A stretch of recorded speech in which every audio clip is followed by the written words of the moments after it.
ഞാനിവിടെ നിങ്ങളെ ഒരു മെഷർമെൻറ്റ് കാൽക്കുലേറ്റ് ചെയ്യുന്ന വീഡിയോ ആണ് കാണിക്കുന്നത്.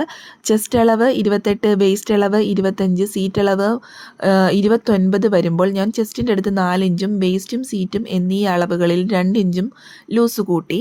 അതിനുശേഷം അത് ആഡ് ചെയ്തു 32, 27, 31 എന്നിങ്ങനെ ചെസ്റ്റ് വേസ്റ്റ് സീറ്റ് അളവ് എനിക്ക് കിട്ടിയിട്ടുണ്ട്.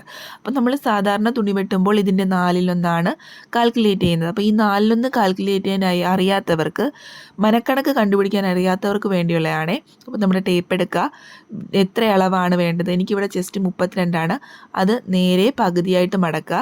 അവിടെ നമുക്ക് അതിൻ്റെ 2/1 കിട്ടും. അതിൻ്റെ പകുതി പിന്നെയും ഒന്ന് മടക്കുക. കൃത്യമായിട്ട് നമുക്ക് 4/1 കിട്ടും. 8 ഇഞ്ചാണ് ഇവിടെ കിട്ടിയത്. അതുപോലെ തന്നെ 27ൻ്റെ അവിടെ ടേപ്പ് വെക്കുക, അതിൻ്റെ പകുതി കാണുക, അതാണ് നമ്മുടെ 2/1. പിന്നെയും ആ ടേപ്പിനെ ഒന്നും കൂടി പകുതിയായി മടക്കുക, അതാണ് നമ്മുടെ 4/1. ഇതുപോലെ തന്നെയാണ് നമ്മൾ സീറ്റ് അളവും കണക്കാക്കുന്നത്. 31ൻ്റെ പകുതി മടക്കിയതിന് ശേഷം പിന്നെയും ആ ടേപ്പിനെ ഒന്നും കൂടി പകുതിയായിട്ട് മടക്കും. അപ്പോൾ എനിക്കിവിടെ ഒരു 7.25 കിട്ടുന്നുണ്ട്.